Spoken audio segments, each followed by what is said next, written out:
paling beruntung hidupnya adalah orang yang hidupnya tetap tersambung dengan Allah. Dia memperhatikan Allah, Allah pun memperhatikan dia. Dia mementingkan Allah, Allah pun mementingkan dia. Dia berkomunikasi dengan Allah, Allah pun berkomunikasi dengannya. Itu orang yang paling beruntung, bahagia, benar, rapi, lurus hidupnya. Siapa mereka ini? Ini nasihat Sayyidina Muhammad Al-Bagir kepada putranya. Nak, kamu kalau pengen hidup kamu bagus, benar, selalulah tersambung dengan Allah SWT. Anaknya tanya, ayah, bagaimana cara saya tersambung dengan Allah? Ibu kalau misalnya gitu nasihat sama anaknya, nak, walaupun kamu sekolah di luar negeri, kita harus tetap berhubungan. Itu maksud ibu apa? Kita harus tetap teleponan, harus tetap WhatsAppan, kan begitu Bu? Nah, ini seorang ayah berkata kepada anaknya, nak, kamu dalam hidupmu jangan pernah putus dari Allah, harus tetap tersambung dengan Allah SWT. Anaknya nanya, gimana caranya ya? Kalau sama orang kita ngerti dah caranya, tapi kalau sama Allah nih gimana caranya? Ayahnya bilang, kalau kamu pengen berkomunikasi sama Allah, sholatlah, berdoalah. Kamu kalau lagi doa tuh, ya Allah, pandanglah saya dengan pandangan kasih sayang-Mu. Lagi komunikasi apa enggak? Komunikasi sama? Ya Allah, kasihanilah saya ya Allah, ampunilah dosa-dosa saya ya Allah. Kalau Engkau tidak mengampuni, tidak menyayangi saya, celaka saya ya Allah. Kan begitu? Itu kalau di bahasa Arab kan, Rabbana zalamna anfusana wa illam taghfir lana wa tarhamna lanakunanna minal khasirin. Saudaraku sekalian saya muliakan, jadi ayahnya bilang, nak, kamu itu selalulah berkomunikasi sama Allah. Anaknya tanya, gimana cara saya berkomunikasi sama Allah? Ayahnya menjawab, kalau kamu pengen kamu berkomunikasi sama Allah, berdoalah, sholatlah. Kita tuh saat sholat, cara kita berkomunikasi sama Allah. Makanya dari awal berdiri Allahu Akbar, Allahu Akbar kabiru, alhamdulillah kathiru, subhanallah bukrata wa asila. Ya Allah, aku mengagungkan-Mu seagung-agungnya. Allahu Akbar kabiru, alhamdulillah kathiru, aku berterima kasih sebanyak-banyaknya padamu ya Allah. Inni wajjahtu wajhi, aku hadapkan diriku yang hina dina ini kepada Engkau ya Allah, fatiris samawati wal ardh, yang menguasai langit dan bumi. Laporan kita menghadapkan diri kepada Allah. Sholat, sholat tuh sarana komunikasi. Makanya Bu, orang kalau nggak sholat putus hubungan sama Allah. Orang kalau tetap jagain sholatnya, insya Allah seapa-apanya masih akan berkemungkinan jadi soleh, jadi solehah. Makanya Bu, hal yang sangat penting untuk terus-terusan diingatkan kepada anak-anakmu, juga kepada dirimu. Tapi kalau sama ibu-ibu nih insya Allah sih saya yakin yang hadir-hadir di majelis pasti sholatnya terjaga. Semoga ini bukan hanya husnudzon saya kepadamu, tapi sudah benar-benar Allah jadikan dirimu orang yang menjaga sholat. Sebab Nabi Muhammad menjadikan sholat itu tiangnya agama bagi diri kita. Siapa yang sholatnya benar, agamanya lurus, tegak. Siapa yang sholatnya rusak, agamanya juga akan rusak, akan hancur. Jadi sekalian, kalau pesen sama anak, gak usah banyak-banyak bu, ntar anak lupa. Ibu kalau pesen 2 aja. Nak, jangan tinggal sholat, jangan tinggal sholawat. Sebab orang kalau tinggal sholat putus hubungan sama Allah, kalau tinggal sholawat putus hubungan sama Rasulullah. Kita harus jaga hubungan kita sama Allah dengan sholat. Kita mesti jaga hubungan kita sama Nabi Muhammad dengan sholawat. Jangan tinggal sholat. Undangan tuh dari Allah sholat itu. Ada panggilannya kan, Allahu Akbar, Allahu Akbar. Panggilan. Diundang semua orang Islam. Tapi yang hadir hanya yang ditentukan untuk datang. Makanya sering saya sampaikan, Bu, sering saya sampaikan, ketika seseorang sholat, bukan hanya karena dia mau sholat, akan tetapi karena dia masih punya nilai di sisi Allah, sehingga Allah mengizinkannya untuk menghadap kepada Allah. Ketika orang nggak sholat, ketika orang meninggalkan sholatnya, bukan karena dia nggak mau sholat, bukan hanya karena dia nggak mau sholat. Aku nggak mau sholat, males. Aku nggak mau sholat, berat. Aku nggak sholat nih ya, tapi aku tetap baik. Ini aneh nih kalau ada orang ngomong kayak begitu. Dia tuh orangnya nggak sholat tapi dia baik. Baik versi siapa? Baik menurut siapa? Kalau menurut saya teman-teman saya sekalian, orang yang ninggalin Allah nggak ada kebaikan darinya. Allah aja dia tinggalin, apalagi kita. Betul nggak? Makanya buat adik-adik nih, yang belum nikah, dek, jangan mau nikah sama orang gak sholat. Allah aja dia tinggalin, dek, apalagi kamu. Buat para janda, kalau kamu dilamar sama laki-laki gak sholat, jangan hanya kamu lihat, ih mobilnya bagus, ih rumahnya besar, terus kamu terima lamarannya. Orang kalau ninggal sholat, Allah aja dia tinggalin, apalagi kamu. Kamu jangan bilang, tapi dia bilang dia tak mampu hidup tanpa saya.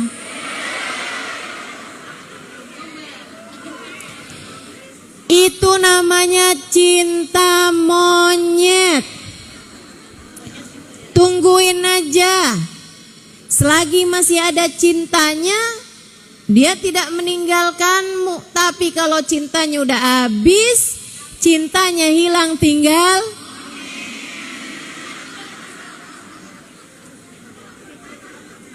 dari yang asalnya kamu dicintai, gantian kamu dimonyet-monyetin sama dia. Jangan mau nikah sama orang gak sholat. Ustazah udah terlanjur suami saya gak sholat.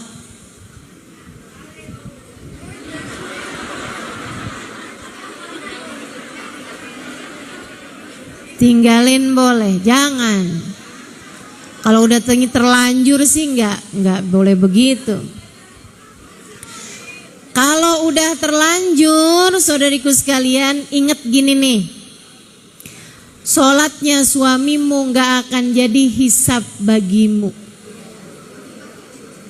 Masing-masing. Hisaban kita tuh sendiri-sendiri. Istri dihisab atas perbuatannya kepada suami. Suaminya dihisab atas perbuatan dirinya dan juga ibadah istrinya. Makanya kalau ada istri gak sholat, suami ikut nanggung dosa. Ikut dosa, bukan berarti istrinya jadi gak dosa, tapi ikut menanggung dosa. Kalau istri gak sholat.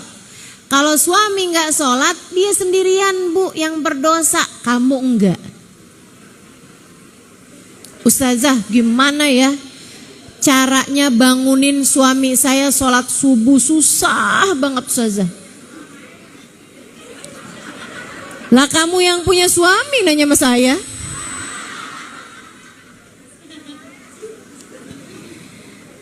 Boleh gak Ustazah saya siram air? Untung yang jadi Ustazah bukan kamu. Kalau ada suami gak bangun-bangun juga nih buat sholat subuh, apa yang mesti kita lakukan? Biarin. Kita bangunin sekali, 2 kali. Tapi kalau dia gak sholat juga, tinggalin sholatlah kamu. Kamu sholat, dia gak sholat. Kenapa gitu? Boleh gak kalau saya marah-marah, ngomel-ngomel? Sekarang gini loh, suami gak sholat tuh kamu gak ikut dapat dosa, tapi kamu ngomelin suami tuh kamu dosa.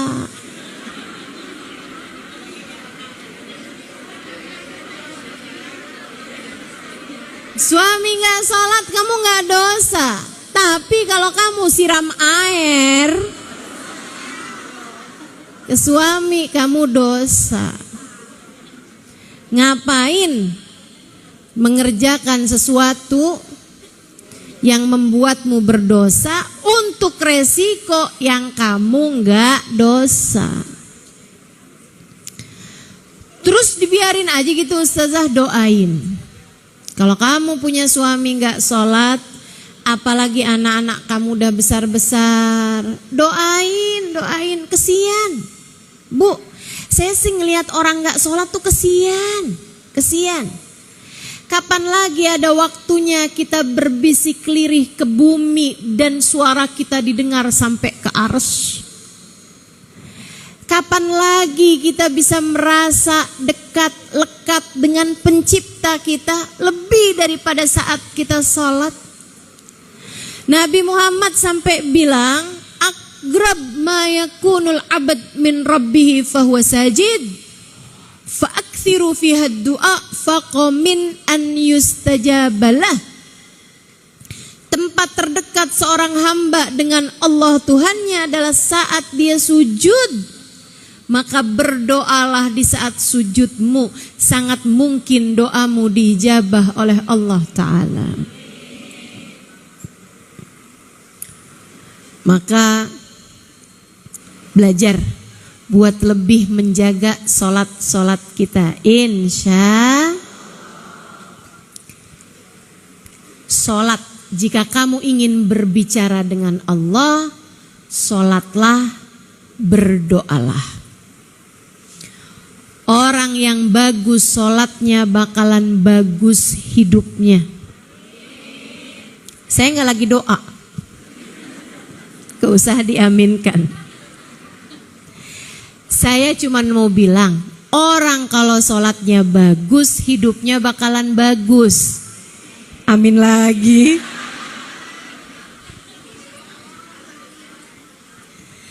Semoga Allah memperbaiki sholat-sholat kita. Itu baru doa.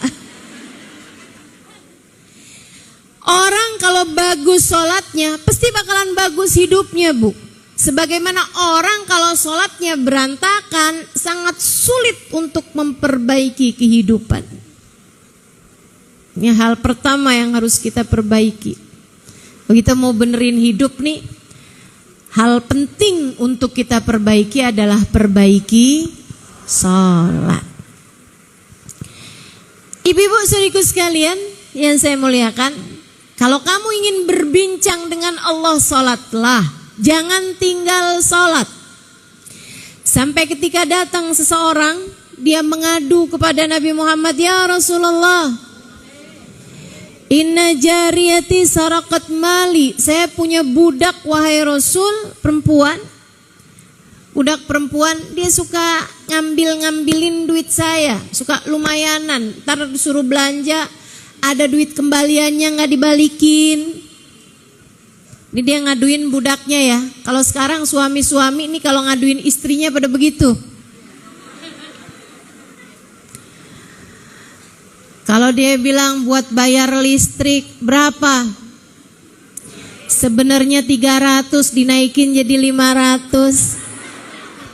Itu bayar listrik apa top up?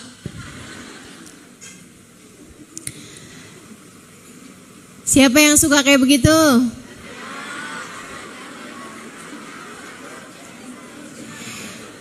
Inna jariyati sarakat mali, wahai Rasul. Kata Nabi nih, Ustazah kalau kayak gitu boleh apa gak boleh sih? Ya gak boleh kalau bohong. Jadi kamu mesti bener aja, mesti yang bener, yang jujur. Biar yang kamu dapet tuh halal. Gitu kan? Bayar listrik berapa? Sebenarnya 300, tapi kamu bayar melalui saya, ada biaya admin.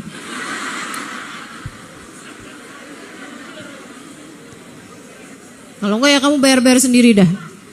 Oh, dia repot kan nyuruh kita bayar, ada biaya tambahannya. Saudara sekalian, dia bilang budak saya nih Rasul suka ngambilan duit saya yang kecil-kecil suka diambilin gitu sama dia.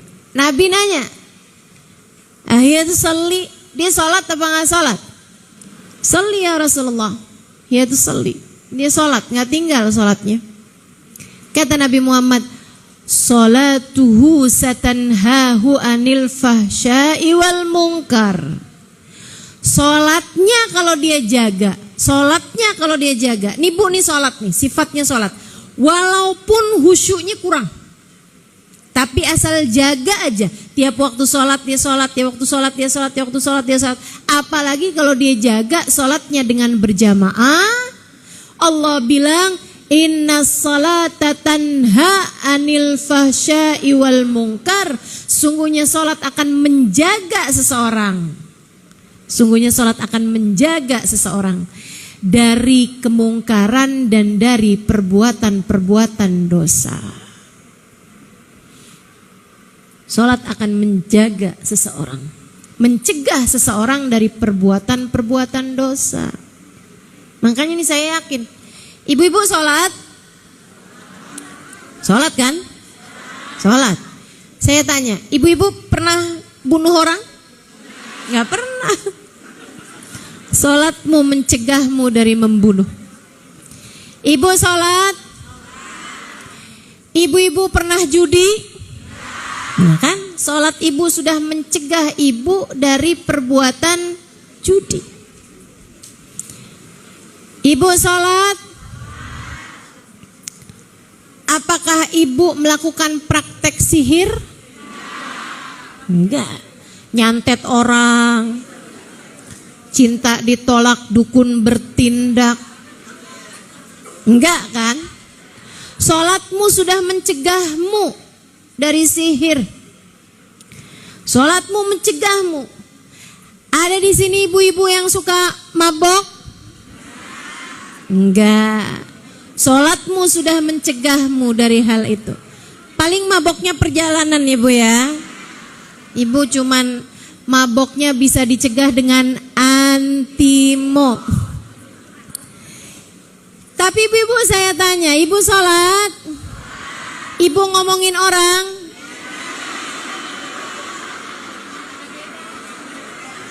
Ibu sholat? Ibu pernah bohong?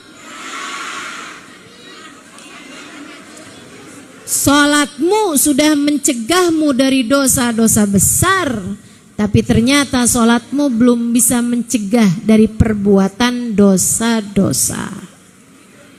Gitu. Terus gimana dong Ustazah kalau kayak gitu? Dibenerin lagi sholatnya, dirapikan lagi sholatnya, sholatmu akan mencegahmu dari berbagai macam perbuatan-perbuatan dosa. Semakin bagus sholatnya, pasti akan semakin bagus hidup seseorang. Sholatnya udah tambah rapi, lama-lama gak bisa bohong. Sholatnya tambah lebih rapi, lama-lama gak bisa marah-marah, ngomel-ngomel sama suami.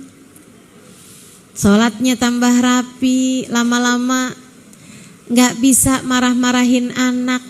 Tuh sholatnya sudah mampu mencegah seseorang. Ibu-ibu, teman-teman sekalian, sang ayah berkata lagi, kalau kamu kepengen kamu berbincang sama Allah, sholatlah, berdoalah. Kalau kamu kepengen Allah yang berbincang denganmu, bukalah Al-Quran. Bacalah Al-Quran, di sana terdapat jawaban Allah, firman Allah yang tertuju kepadamu. Tapi memang Quran itu dibaca, difahami hanya oleh orang yang mengerti ilmunya. Quran itu kayak lautan. Lautan tuh bisa dinikmati siapapun, tapi jangan main-main. Kalau kamu bisa berenang, bolehlah kamu jadi nelayan. Ya kan begitu? Kalau kamu bahkan gak bisa berenang mau jadi nelayan, ya tenggelam. Kalau kamu cuman bisa berenang aja, jangan jadi penyelam. Sebab penyelam perlu skill yang lebih besar, tahan nafas dan lain sebagainya. Ada ilmunya. Buat bisa dapetin ikan, kamu bisa jadi nelayan. Tapi buat bisa dapetin mutiara di dasar lautan, kamu harus menjadi seorang penyelam. Kalau kamu bahkan gak ngerti caranya menyelam, kamu gak ngerti caranya berenang, jangan coba-coba jadi penyelam atau bahkan sekedar jadi nelayan. Melainkan jadilah penikmat senja yang duduk di tepi pantai untuk melihat pemandangan indah saat sore hari. Gak apa-apa. Kamu bawa teh di termos, ya kan? Bawa cemilan-cemilan, tempe goreng, tahu goreng pakai cabai. Duduk di tepi pantai, liatin matahari kembali ke peraduan. Cantik sekali. Al-Quran tuh persis kayak lautan. Yang gak ngerti ilmunya jangan coba-coba mentafsirkan Al-Quran, apalagi mengajarkannya. Kamu gak paham, jangan coba-coba melakukan itu. Ustazah, saya mah ngajarin ngaji buat anak-anak kecil, ya udah cukup gitu aja. Gak usah coba tafsirin Quran. Sari tilawahnya doang, Ustazah dibaca doang. Ya kalau dibaca doang mah gak apa-apa. Tapi kalau kau berusaha menerangkan, takutnya malah justru jadi salah-salah. Ada ilmunya, Bu. Lebih rumit daripada ilmu menyelami lautan. Panjang masanya. Saya belajar ilmu Al-Quran lebih dari 12 tahun. Segitunya ibu-ibu saudaraku sekalian, tidak gampang untuk menerangkan Al-Quran, melainkan dengan kita mempelajarinya lebih dulu, menyampaikan tafsir dari para ulama-ulama yang memang sudah menyampaikan tafsirnya di dalam kitab-kitab mereka. Gitu. Tapi Al-Quran memang berisi banyak sekali ilmu pengetahuan, termasuk tentang kita perempuan. Makanya beberapa waktu yang lalu saya buat kajian bersama teman-teman dari Jepang, kalau saya nggak salah ingat. Mereka ada satu pertanyaan, Ustazah, ada beberapa orang mengatakan bahwa Al-Quran itu sudah tidak relevan untuk di zaman sekarang ini. Apa pandangan Ustazah tentang hal itu? Saya bilang, yang bikin Al-Quran atau Al-Quran itu berisi firman dari Allah yang menciptakan alam semesta. Selagi alam semesta ini masih berada dalam kendali Allah, Al-Quran akan selalu pas dengan penghuninya, sebab yang menurunkan Al-Quran dialah pula yang menciptakan umat manusia dan segala zaman. Betul gak? Kamu ciptaan siapa? Anakmu ciptaan siapa? Al-Quran firmannya? Ya pasti bakalan cocok sampai kapanpun juga. Gak ada ceritanya Al-Quran udah gak cocok lagi. Ada pertanyaan lagi, Ustazah, Al-Quran itu banyak sekali mendiskriminasikan kaum wanita. Saya bilangnya mustahil kayak begitu. Kalau kamu merasa ada ayat Al-Quran mendiskriminasi, tuh kan? Saya nih Bu belajar bahasa Indonesianya cuman sampai SD. Habisnya itu saya malah lebih banyak belajar bahasa Arab. Saya malah lebih banyak belajar bahasa Al-Quran dan seterusnya, sehingga bahasa-bahasa yang terakhirnya ada sisinya tuh saya suka bingung.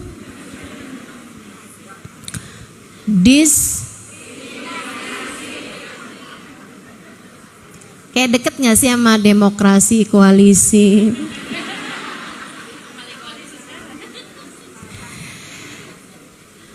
Mustahil ada ayat Al-Quran yang mendiskriminasikan kaum wanita. Ngomongnya sampai cepet-cepet, takut salah.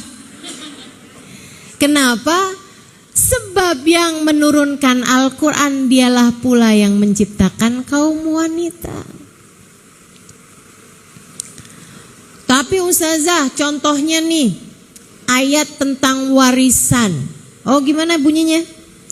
Lidzakari mithlu hadzil unthayain. Buat laki-laki 2 kali jatahnya perempuan. Oh iya betul. Kenapa tuh Ustazah? Kayaknya kayak gak adil gitu buat perempuan. Sebab Allah ingin laki-laki bertanggung jawab. Ini zaman sekarang banyak banget Bu, bapak-bapak tidak bertanggung jawab. Betul? Allah tidak mau itu terjadi. Bapak-bapak itu, para suami, biarkan tetap bertanggung jawab terhadap nafkah istri dan anak-anaknya. Makanya sama Allah dikasih. Memang ibu-ibu secara kekuatan badan, secara kekuatan akal pikiran, tuh laki-laki biasanya memang dikasih lebih sama Allah Subhanahu wa taala. Nih ibu-ibu nih yang emansipasi, emansipasi wanita gitu kan. Emang ibu mau ngangkat galon? Emang ibu mau ngangkat beras 50 kilo? Oh enggak gitu kan. Emang ibu mau tuh benerin genteng waktu bocor? Kita akan suruh orang laki-laki. Dan memang mereka memang punya kelebihan-kelebihan daripada kaum wanita dalam hal kekuatan fisik dan lain sebagainya. Saya bilang kamu gak baca tuh dalam Al-Quran, berisi banyak sekali ayat-ayat yang mengatakan tentang bagaimana seharusnya laki-laki berbuat baik pada kaum perempuan. Nih Bu nih, saya kalau baca Al-Quran, saya suka kegeeran gitu. Ya Allah, Allah baik banget ya. Ada ayat saya baca gini. A'udzu billahi minasyaitonir rajim. Wa'ashiruhunna bil ma'ruf. Wa'ashiruhunna bil ma'ruf. Berbuat baiklah kalian kepada istri kalian. Pergaulilah istri kalian dengan baik. Yang baik-baik sama istri. Bu, itu saya dengernya kayak permintaan bapak saya kepada suami saya. Betul nggak? Yang baik ya sama istrinya. Awas loh, yang baik sama istrinya. Betul apa enggak? Terus Allah tambahin lagi. Wa in karihtumuhunna fa'asa an takrahu syai'a wa yaj'alullah. Kurang baik apa Allah, Bu, sama kita kaum perempuan? Sampai Allah pesan sama para suami-suami kita yang baik sama kita.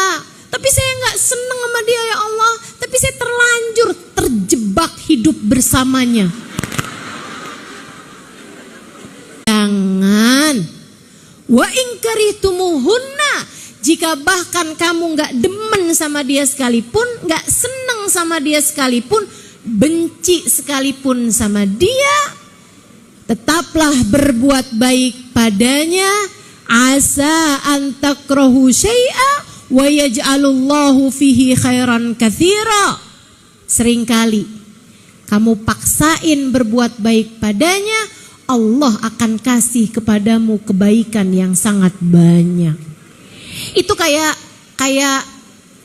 bapaknya seorang perempuan yang sangat sayang, gitu ya, bilang sama mertuanya, udah deh nak, yang baik-baik aja sama anak saya, sama istri kamu. Tapi saya nggak demen pak sama dia. Udah tenang, nggak apa-apa, kamu tetap baik aja deh. Nanti ya urusan rezeki kamu akan saya urusin. Nanti ya perusahaan tuh akan saya kasih nama kamu. Nanti ya mobil kamu akan saya kasih. Nanti ya kamu akan saya. Kayak gitu Allah kepada hamba-hambanya. Para laki-laki di atas muka bumi ini, umat Islam. Halo panitia, halo. Berisik amat sih.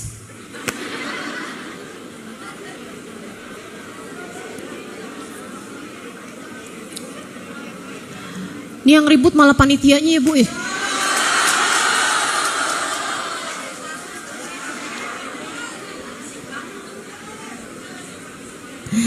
Panitia itu melancarkan acara, bukan malah mengganggu acara. Ayo bismillah. Bismillah. Karena kalau berbicara ini perlu konsentrasi. Dan bicara itu, konsentrasi itu perlu ketenangan, tolong bantu saya.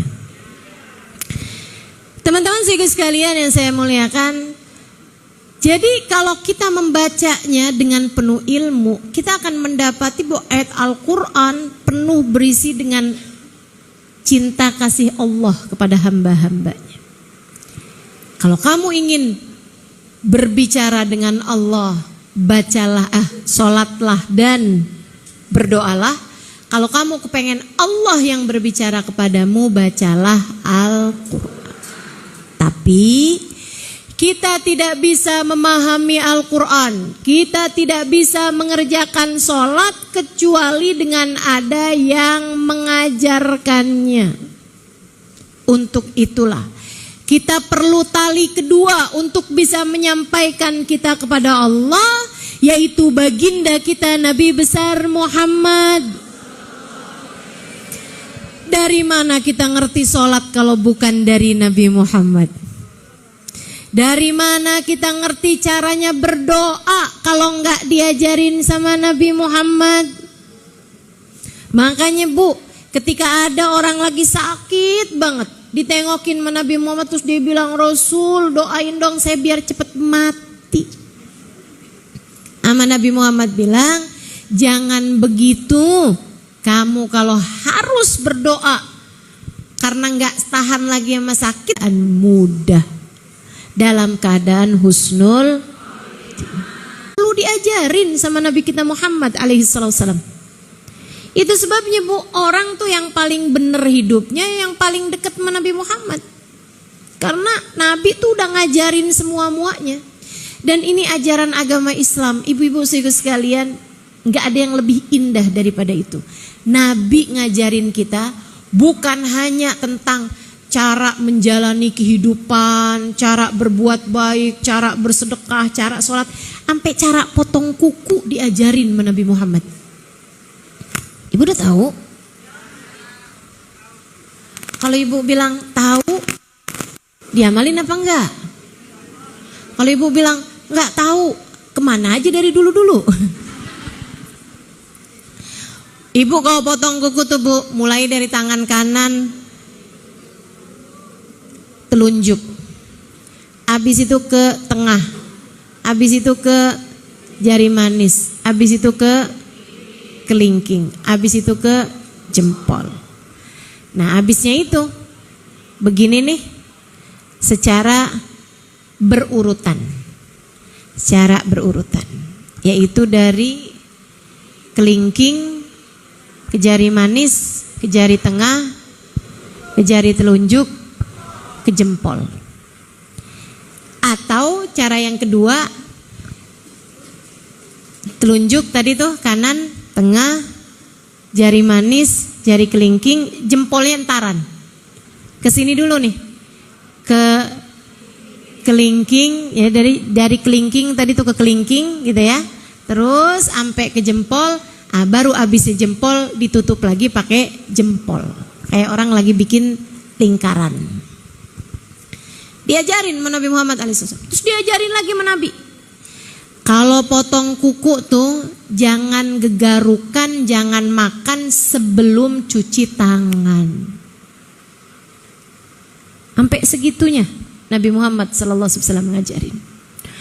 Segala macam hal diajarin sama Nabi Bu. Sampai urusan kalau kamu udah bikin kopi, tahu-tahu ada lalat hidup nih, jelek. Masuk ke dalam kopimu, sementara kamu mau bikin lagi kopinya udah kehabisan, Ibu ya, atau gulanya yang habis, ya udah sayang banget nih. Si lalatnya juga ternyata belum mati, misalnya gitu kan. Nah gimana nih caranya nih? Jangan kamu ambil lalatnya kemudian kamu buang gitu aja. Jangan, kata Nabi Muhammad, tenggelamin di sayap satunya.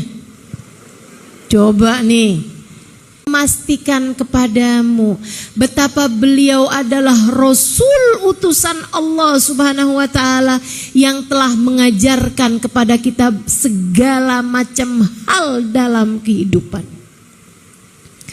Ajaran yang sangat indah. Sampai diajarin kalau lalat masuk dalam minuman kamu, kata Nabi Muhammad, kalau kamu mau tetap meminumnya boleh, tapi tenggelamin dulu sayap satunya. Dia masuk pasti dengan satu sayap, ibu-ibu sekalian.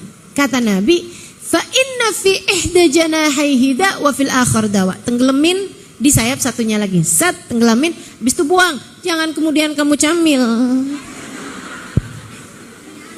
Sayang nih masih ada sisa kopinya, jangan buang ya. Habis itu boleh tuh kamu minum airnya. Silahkan diminum airnya, gak akan berbahaya. Sebab kata Nabi, di salah satu sayapnya ada penyakit, salah satu sayapnya ada obatnya. Diselidikin Bu. Ini kan zaman sekarang kan laboratorium udah canggih-canggih. Ternyata dua-duanya ada racun, dua-duanya ada penyakit, gak ada obatnya. Tapi Nabi Muhammad bilangnya kayak begitu. Mereka pun mencobanya di minuman. Ternyata subhanallah, subhanallah, racun yang satu menyembuhkan racun yang lainnya.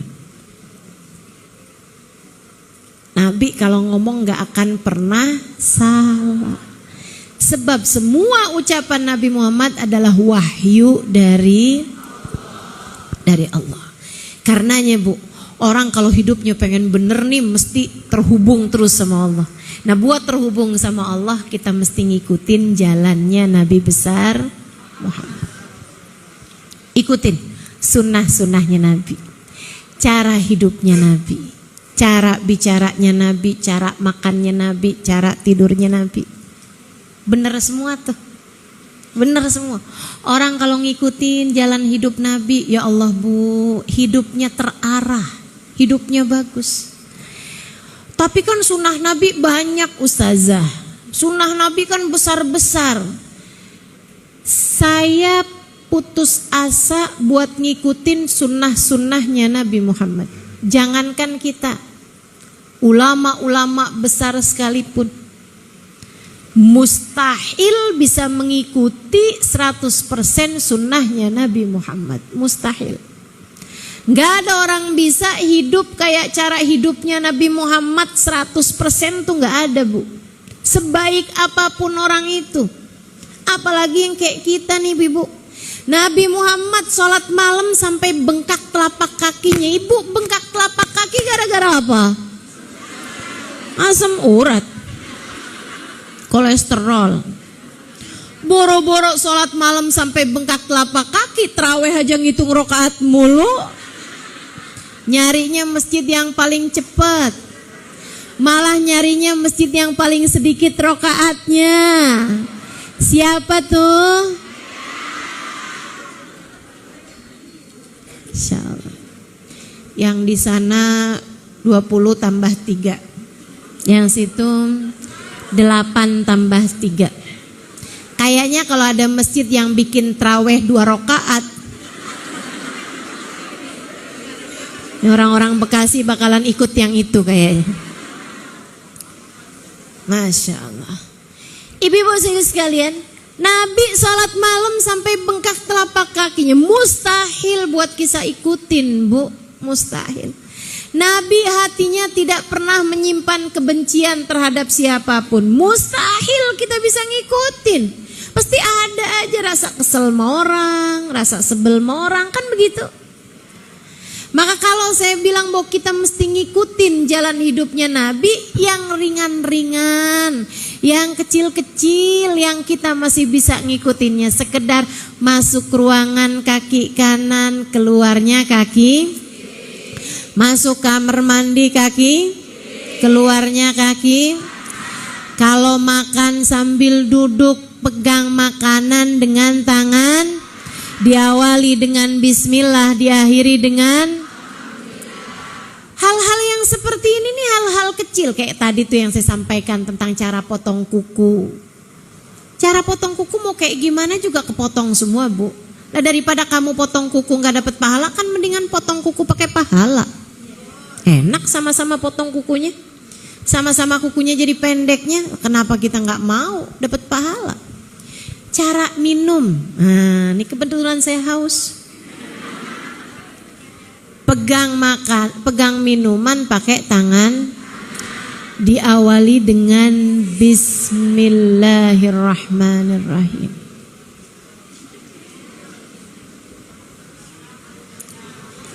Tiga kali tegukan.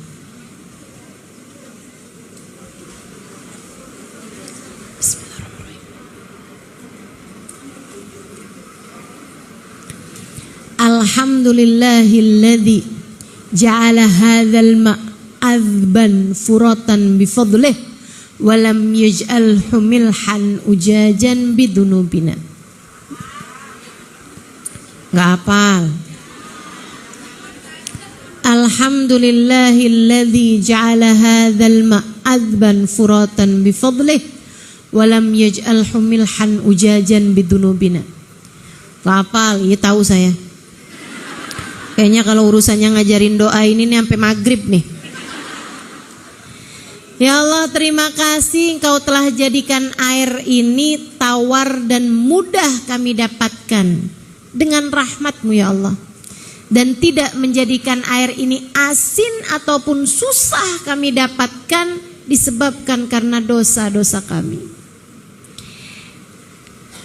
Katanya Nabi Muhammad dalam salah satu hadisnya, siapa yang minum dengan adab-adab yang tadi telah saya sampaikan, minumnya duduk, minumnya pakai tangan kanan, minumnya 3 kali tegukan, tidak bernafas di dalam air.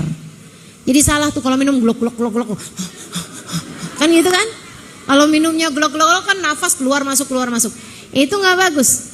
Minumnya 3 kali tegukan, tidak bernafas di dalam air. Setiap tegukan diawali dengan bismillah. Atau kalau mau panjang bismillahirrahmanirrahim. Diakhiri dengan doa seperti yang tadi. Doanya harus yang seperti yang tadi. Ustazah cukup kalau doanya baca alhamdulillah doang? Boleh aja, tapi nggak dapat fadilah yang akan saya sampaikan. Siapa yang minum dengan adab-adab yang telah tadi saya sampaikan, diakhiri dengan doa yang tadi telah saya sampaikan, saudara sekalian, kata Nabi Muhammad, Allah tidak akan mentakdirkan dirimu berbuat dosa selagi air tersebut ada dalam badanmu. Selama kamu minum, dosa berguguran dari dirimu. Selama air itu ada dalam tubuhmu, kamu tidak akan ditakdirkan berbuat dosa. Enak bener jadi orang Islam. Ustazah, kok saya baru tahu ya ilmu ini? Nah, kamu gak ngaji. Ngaji dong. Kalau ngaji diajarin. Kan begitu?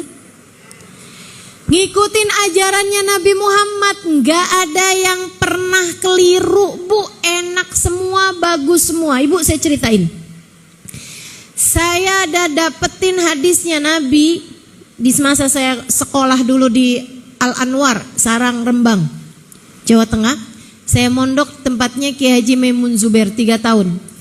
Ada hadis yang berbunyi, saya mondok 12 tahun, Bu, di Darul Lughah wad Da'wah, Bangil, Pasuruan, tempatnya Habib Hasan Baharun, hampir 5 tahun. Habis itu di Tauhidiyah, Tegal, Jawa Tengah, tempatnya Kiai Haji Ahmad Saidi 1/2 tahun. Habis itu di Al-Anwar, Sarang, Rembang, tempatnya Kiai Haji Maimun Zubair 3 tahun. Habis itu Darul Zahra, Tarim, Hadramaut Yaman, tempatnya Habib Umar bin Hafid selama 4,5 tahun. Ibu-ibu sekalian, selama saya di Sarang 3 tahun, saya di awal-awal belajar dapat ada hadis diajarkan, bunyinya, man sallal fajr bi alam wa alam lam yusibhu dzakal yaum alam. Siapa yang sholat sunnah qobliyah subuh, namanya sholat sunnah fajar, sholat sunnah qobliyah subuh, sesudah adzan subuh, sebelum mengerjakan sholat fardu subuh, qobliyah subuh. Ibu boleh niat usolli sunnata qobliyatal subuh misalnya gitu, atau ibu bisa niat usolli sunnatal fajar rokaatain lillahi ta'ala. Kemudian dia membaca rokaat pertama alam nasroh, rokaat kedua alam taro. Siapa yang sholat qobliyah subuh dengan membaca alam nasroh rokaat pertama, alam taro rokaat yang kedua, lam yusibu dzalikal yaum alam, dia gak akan terkena rasa sakit sepanjang hari tersebut. Panjang hari sampai maghrib, gak bakalan sakit, gak bakalan ngerasa sakit. Ibu-ibu sekalian, saya, Bu, ngamalin itu selama 3 tahun. Ibu-ibu sekalian, gak pernah bolos sekolah karena sakit. Karena sesakit apapun saya di waktu malam, subuh saya sholat baca itu, paginya hilang sakit saya, terdatang lagi malam lagi. Siangnya tuh selalu aman dan gak ada sakitnya gitu. Subhanallah, kebenaran hadisnya Nabi Muhammad SAW. 3 tahun gak pernah cuti, gak pernah libur karena sakit, kecuali ketika saya sedang dalam keadaan menstruasi. Saya gak bisa sholat qobliyah subuh dengan membaca alam nasroh dan alam taro. Itu baginda kita Nabi besar Muhammad SAW, ngajarin semuanya. Enak orang tuh kalau hidupnya dengan mengikuti sunnahnya Nabi. Ini saya mau ajarin nih, ibu-ibu pasti senang nih, dengerin nih. Ada orang ngadu sama Nabi Muhammad, Rasul, utang saya banyak, rezeki saya seret Rasul, saya mesti gimana dong Rasul? Usaha ini gagal, usaha itu gagal, seret mulu, susah hidup saya nih Rasulullah. Sama Nabi diajarin, Bu, idza dakhala baitak, kalau kamu masuk rumah, fasallim ala ahli, ucapkanlah salam terlebih dahulu. Ini tambah jarang nih sekarang. Orang masuk rumah masuk-masuk aja nih. Dulu sih awal-awal tuh zaman saya kecil kayak rata-rata gitu diajarin di sekolah-sekolah madrasah. Jadi kalau pulang dari sekolah tuh Assalamualaikum. Kan gitu tuh. Sekarang nggak tambah jarang orang masuk rumah baca ucap salam. Coba deh perhatiin deh. Perhatiin. Anak-anak zaman sekarang pada nggak diajarin kayaknya. Teman-teman sini sekalian saya muliakan, kata Nabi kalau kamu masuk rumah ucap salam dulu. Assalamualaikum warahmatullahi wabarakatuh. Kemudian thumma qra surat al-ikhlas. Kemudian bacalah surat al-ikhlas. Ucap salam, kemudian baca surat al-ikhlas. Assalamualaikum, al-ikhlas, al-ikhlas. Enggak gitu. Salah. Akan tapi bismillahirrahmanirrahim. Qul huwallahu ahad. Allahus samad. Lam yalid wa lam yulad wa lam yakul lahu kufuwan ahad. Berapa kali? Sekali aja. Sekali aja. Kalau saya sekalian juga masuk baca al-ikhlas sama baca ayat kursi. Kenapa gitu? Diajarin juga sama Nabi, Bu. Kalau ibu suka panas dalam rumah, ngelihat suami bawaan pengen marah, ngelihat anak bawaan pengen ngomel, iya, cobain dah masuk rumah baca ayat kursi. Biar kenapa? Biar setannya gak ikutan masuk. Tuh yang bikin panas rumah setan, Bu. Setan tuh terbuatnya dari api. Maka ibu-ibu jangan mau temenan sama setan. Setannya biar suruh di luar aja, gak usah ikutan masuk. Caranya dengan tiap masuk rumah baca ayat. Jadi kalau ada anak masuk-masuk ngomel-ngomel marah-marah gitu, bilangin anak keluar lagi. Masuk ucap salam baca ayat kursi. Ayo cepetan. Ituin. Besokannya suami pulang-pulang marah-marah, keluar lagi.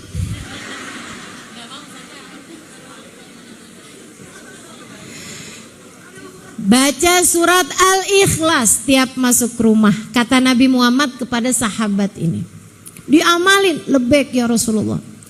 Tiap masuk rumah baca ayat kursi. Masuk lagi ke rumah baca ayat kursi. Masuk lagi ke rumah ngerjain apa-apaan baca ayat kursi. Masuk rumah gak ada kerjaan, keluar lagi, masuk lagi baca ayat kursi.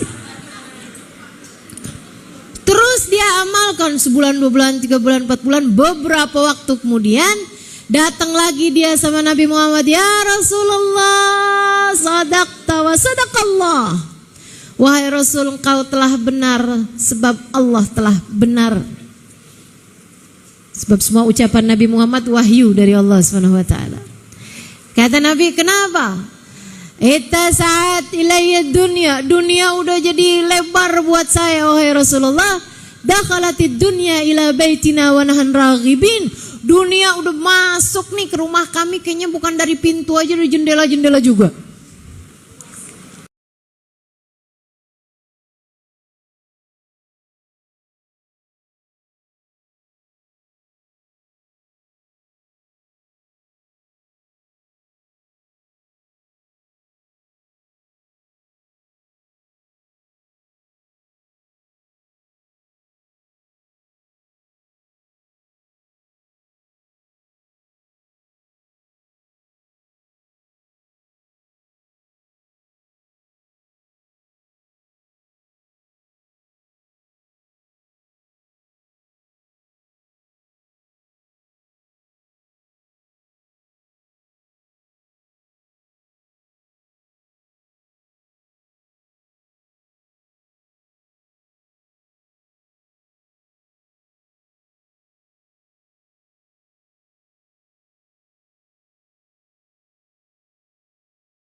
Bu marah nih, mendidih rasanya.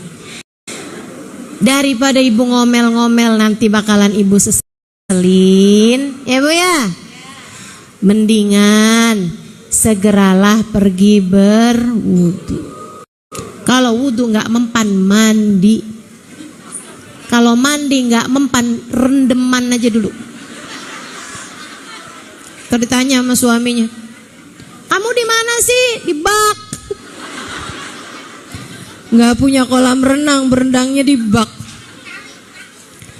Insyaallah. Tapi memang terasa Bu, terasa. Cobain deh. Udah lagi kesel-kesel sama anak, mendingan wudhu dulu aja. Wudhu dulu. Adem. Adem. Memang segala-galanya udah diajarin sama baginda kita Nabi besar Muhammad sallallahu alaihi wa ala alihi wa sahbihi wasallam. Kenapa sih Nabi ngajarin semuanya? Biar kita nggak banyak salahnya dalam hidup. Kalau kita nggak banyak salahnya dalam hidup, insya Allah orang yang mati, orang yang hidup dalam keadaan baik akan mati dalam keadaan baik. Orang yang matinya baik di akhiratnya bakalan baik. Enak semua itu Bu. Tapi kalau hidupmu udah salah-salah, ngikutin ajaran-ajarannya setan, kamu udah nggak akan berada dalam jalan yang benar. Ibu-ibu sekalian yang saya muliakan, nabrak-nabrak, salah-salah, hidup dalam keadaan tidak baik, sangat mungkin mati dalam keadaan tidak baik. Kalau mati dalam keadaan tidak baik, dalam bahasa Arab istilahnya mati su'ul khotimah. Orang yang mati su'ul khotimah sangat sulit untuk mendapatkan kebaikan-kebaikan di akhirat. Jangan putus dari Nabi Muhammad. Ikutin jalan hidupnya Nabi Muhammad. Salah satu dari jalan hidupnya Nabi Muhammad yang gampang banget buat kita ikutin adalah senyum. Coba latihan senyum. Senyum, latihan senyum. Ibtisamak ala wajhi akhikal mu'min sadaqah. Senyummu di wajah seorang mukmin bernilai. Di wajah ya, bukan di depan kotak infak. Ada kotak infak jalan disenyumin aja. Kata sebelahnya, kok kamu gak masukin apa-apa sih? Dia gak tahu hadisnya Nabi. Apaan? Senyummu adalah sedekah. Jadi senyum doang sama kotak infak. Senyum itu baru dianggap sedekah ketika ada pihak lain yang disenyumin, Bu.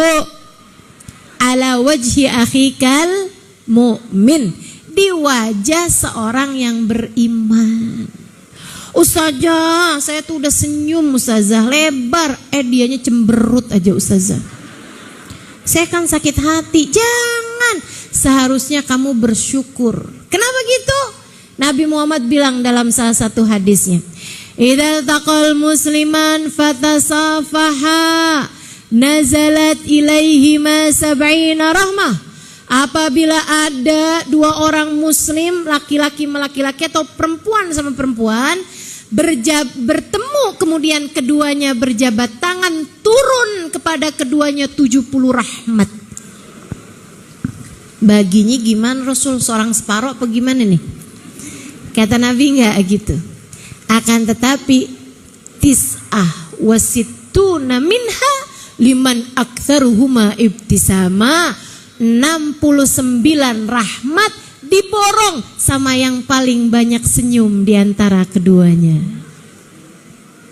Jadi kalau kamu udah ketemu sama orang, salaman, kamu senyum, dia nggak senyum, yes 69 saya borong semuanya. Enak bener jadi orang Islam. Enak. Kamu pengen dapat rahmat cuman begitu aja tuh. Ya Allah. Alhamdulillah. Segala-gala diajarin sama baginda kita Nabi besar Muhammad sallallahu alaihi wa alihi wasallam. Nah, Bu, sekarang masalahnya ustazah, kita kan gak ketemu sama Nabi Muhammad. Oh ya, ada satu lagi. Kalau kamu pengen tetap terhubung sama Nabi Muhammad, Cara yang keduanya selain dengan kamu mengikuti jalan hidupnya adalah dengan memperbanyak sholawat. Ini ya, ini judulnya nih, cara hidup bener. Orang kalau pengen hidupnya bener harus tersambung sama Allah. Cara tersambung dengan Allah adalah dengan terus berkomunikasi. Kalau kamu kepengen berbicara sama Allah, sholatlah, doalah. Kalau kamu kepengen Allah yang berbicara padamu, maka bacalah Al-Quran. Sekarang kita gak bisa ngerti makna Quran, kita gak bisa ngerti cara sholat, cara doa, kecuali dengan baginda kita Nabi besar Muhammad. Maka kamu harus terhubung dengan Sayyiduna Muhammad. Jangan putus. Gimana caranya? Ikuti jalannya, perbanyaklah sholawat padanya. Itu Bu senjata menurut saya paling kuat. Kita manusia hidup kan pasti ada kesusahan-kesusahan, ya. Ibu yang saya liatin, kesusahan sebesar apapun rontok Bu sama sholawat. Udah deh, tenang banget. Kita nih enak banget jadi orang Islam. Makanya yang gak jadi orang Islam tuh kesian gitu. Kesian. Atau orang Islam yang gak ngerjain agamanya, itu juga kesian. Kesian. Karena orang Islam tuh segala-gala diajarin, segala-gala dikasih tahu, dan enak semuanya ngamalinnya. Salah satunya sholawat. Apapun kesulitanmu dalam hidup, sholawat. Udah gak lain gak bukan. Ustazah, ini mah ujiannya berat banget tuh Ustazah dalam hidup saya ini Ustazah. Saya gak sanggup ngadepinnya Ustazah. Saya susah ngadepinnya Ustazah. Saya ajarin nih Bu nih. Saya menyebutnya sholawat darurat. Ini udah banyak banget yang nyobain, banyak banget yang ngamalin dan berhasil semuanya. Yang ngamalin, yang nyobain berhasil. Tapi Ibu kerjainnya hanya kalau ada hal-hal yang emang berat aja Bu. Maksudnya kalau hari-hari gak usah baca gitu Ustazah. Kalau hari-hari baca sholawat yang lain-lain aja. Biar kita punya senjata yang ampuh, bisa kita pakai dalam keadaan-keadaan yang benar-benar darurat gitu. Yang benar-benar susah. Ibu mau saya ajarin? Sholawatnya bunyinya gini nih Bu. Allahumma, ikutin deh. Allahumma sholli wa sallim ala sayyidina Muhammadin qad daqat hilati adrikni ya Rasulullah. Saya ulangi. Allahumma sholli ala sayyidina Muhammadin qad daqat hilati adrikni ya Rasulullah. Sekarang saya baca semuanya, ibu-ibu terus ngikutin ya. Allahumma sholli ala sayyidina Muhammadin qad daqat hilati adrikni ya Rasulullah. Lagi. Allahumma sholli ala sayyidina Muhammadin qad daqat hilati adrikni ya Rasulullah. Allahumma sholli ala sayyidina Muhammadin qad daqat hilati adrikni ya Rasulullah. Pakai wasalim apa enggak Ustaz? Boleh, enggak juga apa-apa. Allahumma sholli ala sayyidina Muhammad qad daqat hilati, telah sempit jalanku.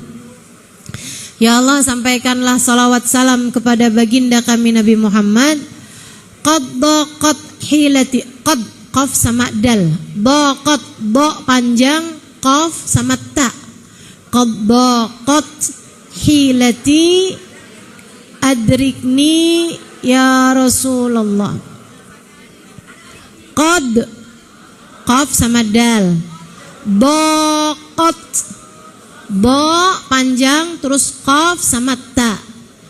Hilati, ha ya lam ta ya. Hilati. Adrikni ya Rasulullah. Adrikni alif dal ro kaf nun panjang ya. Adrikni ya Rasulullah. Artinya ya Allah, sampaikanlah salawat salammu kepada baginda kami Nabi Muhammad. Qad daqat hilati, telah sempit jalanku, telah buntu jalanku.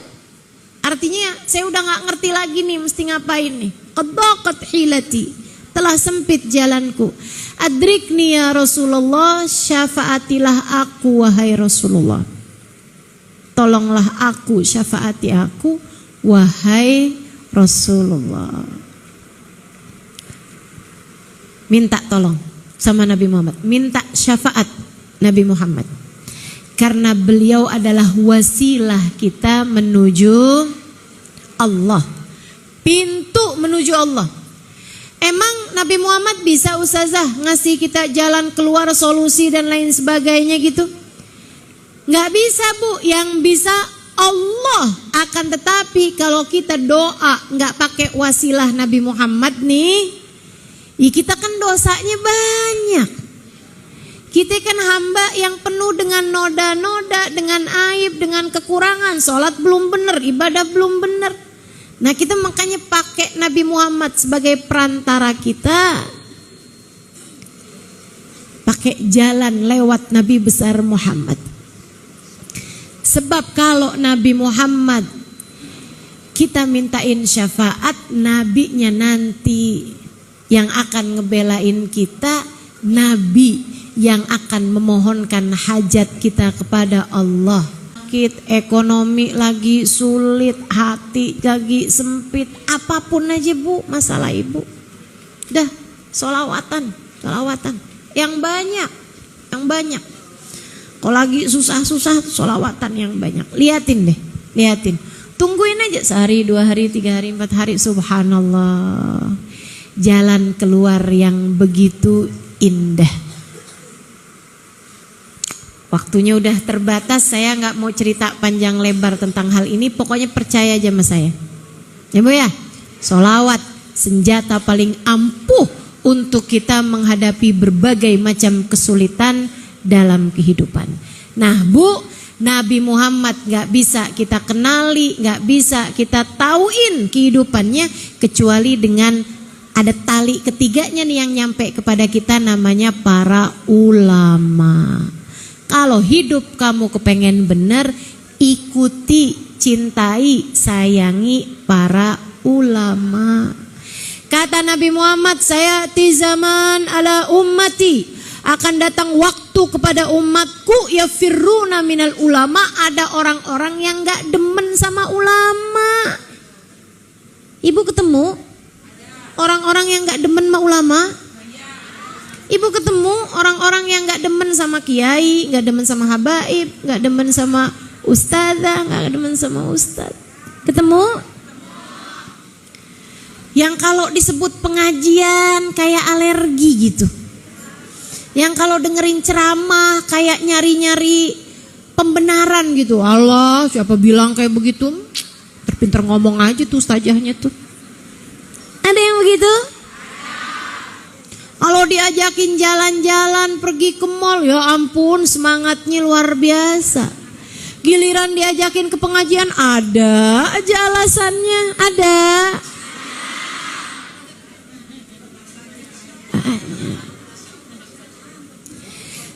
Kata Nabi Muhammad, akan ada tuh waktunya umatku ini ada orang-orang gak demen sama para ulama. Fa'ablahullah thalatha baliyat. Orang yang gak demen sama ulama, yang ulama bener ya Bu ya, yang ngenalin orang ke jalannya Nabi Muhammad, ngenalin orang kepada cinta Nabi Muhammad, ngenalin orang kepada Allah, ngenalin orang kepada jalan menuju surganya Allah Subhanahu wa taala. yang ikhlas, yang benar gitu. Ulama-ulama yang seperti ini dia benci, Allah akan kasih kepadanya 3 jenis bala. Apa tuh balanya? Yang pertama, rafa'allahul barakah min kasbihim, Allah angkat keberkahan dari usahanya. Duitnya banyak bu, tapi kurang aja. Duitnya banyak, tapi hidupnya gak pernah senang.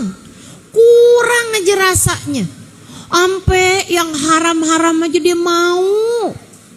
Bu, gara-garanya karena gak cinta sama ulama. Kalau kamu ngerasa usahanya tuh ada, tapi kok duitnya kayak gak ada, coba inget-ingetin, udah cinta apa belum sama ulama? Kok kayaknya usaha gak ada berkah-berkahnya ya? Tiap hari kerja, keringetan, banting tulang, semuanya udah dikerjain, tapi kayak duitnya kayak gak ada aja gitu. Kayak buat ini gak bisa, buat sedekah gak bisa, buat itu gak bisa gitu. Kayaknya duitnya tuh kepake buat hal-hal yang gak enak aja gitu. Nabrak orang, akhirnya bayar ganti rugi. Ini yang begini-beginian nih. Saudariku sekalian, kenapa saya punya usaha hasilnya banyak tapi kayak gak ada keberkahan? Coba lihatlah cara hidupmu.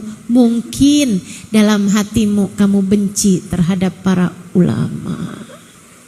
Hati-hati, hidupnya bakalan jauh dari berkah. Itu yang pertama.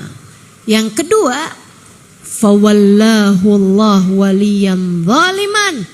Orang kalau benci sama ulama, ibu-ibu sekalian, Allah akan berikan padanya pemimpin yang zalim.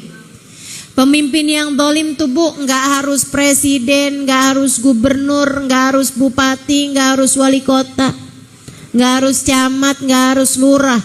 Ibu-ibu sekalian, pemimpin yang zalim bisa jadi suami.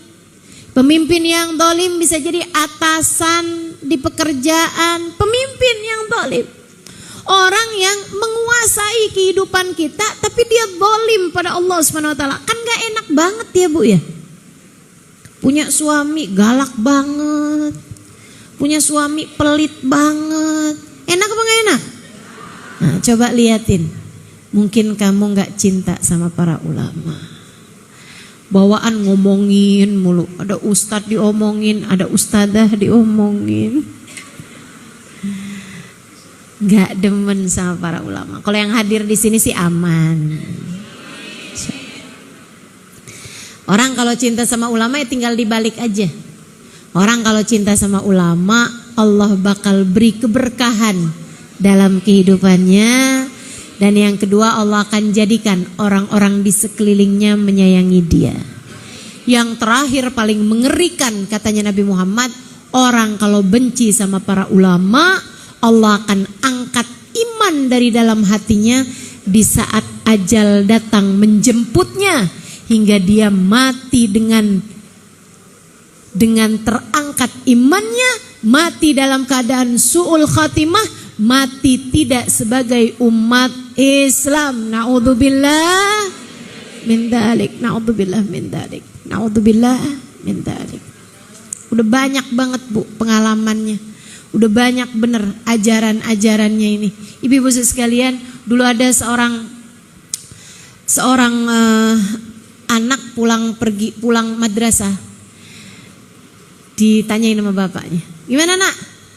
Pulang dari sekolahan nih, tadi Pak sama guru diajarin, sama ustadznya diajarin. Diajarin apa?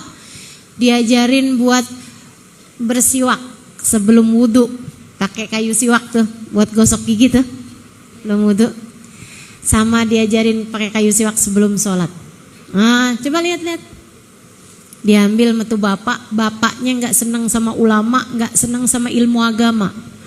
Apaan nih kayak beginian? Nih mah buat ngelempar anjing. Lempar siwaknya tuh, kayu siwaknya tuh dilemparin sama dia keluar. Dia bilang, apaan beginian? Nih mah buat lempar anjing nih nak. Katanya gitu. Dia sayang sama anaknya, cuma dia nggak sayang, nggak senang sama ulama, nggak senang sama ajaran Islam. Ibu-ibu sekalian, dia lempar gitu. Istrinya lagi hamil. Ini kejadian di zamannya Imam Malik alaihi ridwanullah. Istrinya lagi hamil, Bu. Istrinya melahirkan, anaknya mukanya kayak anjing. Dia ngelihat itu, dia ketakutan. Dia marah, beneran marah. Badannya tuh badan manusia tuh mukanya tuh mirip anjing gitu. Dia langsung ambil pedang, dibunuh tuh anak. Abisnya itu dia ngerasa putus asa, dia ngerasa benci sama dirinya sendiri. Tuh pedang yang sudah belepotan dengan darah anaknya dipakai buat menusuk dirinya sendiri. Dia pun mati dalam keadaan seperti itu. Kenapa bisa kayak begitu tuh, Bu? Karena benci sama para ulama, benci sama ajaran Islam gitu. Di zamannya Imam Abu Hanifah juga gitu. Ada orang benci banget sama Imam Abu Hanifah. Sampai dia menjuluki Imam Abu Hanifah dengan panggilan Imam Abu Jifah, bangkai. Si bapak bangkai. Kamu ngaji? Sama siapa? Sama Imam Abu Hanifah. Oh, sama bangkai itu tuh. Gitu. Kampungnya dia tuh orang pada ngaji sama Imam Abu Hanifah. Bu, dia meninggal dunia. Waktu dia meninggal dunia, jenazahnya bau banget, kayak baunya bangkai, keciuman sampai ke kampung-kampung sebelah. Semua orang pada nanya hari itu, ada bangkai apaan sini? Ada bangkai apa sini? Allah jadikan badan dia berbau bangkai. Padahal baru meninggal gitu.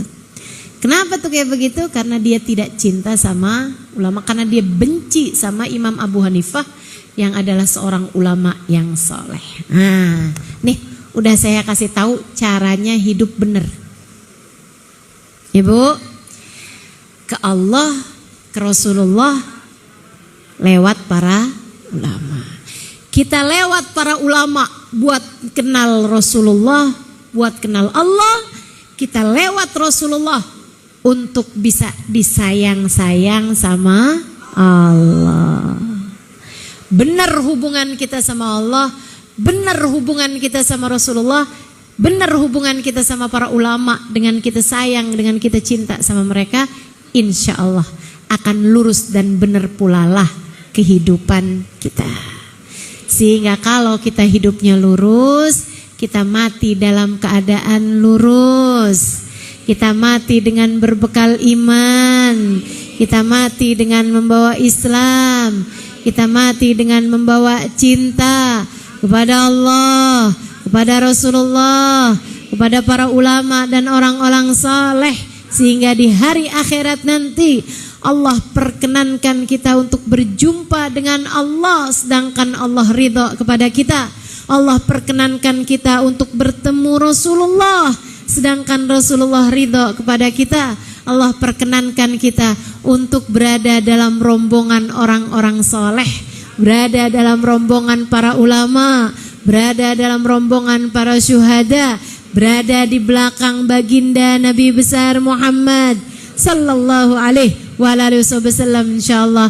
Rabbana zalamna anfusana wa illam taghfir lana wa tarhamna lanakunanna minal khasirin. Rabbana atina fid dunya hasanah fil akhirati hasanah wa qina adzabannar. Bi fadli subhana rabbika rabbil izzati amma yasifun wa salamun alal mursalin walhamdulillahi rabbil. Kita baca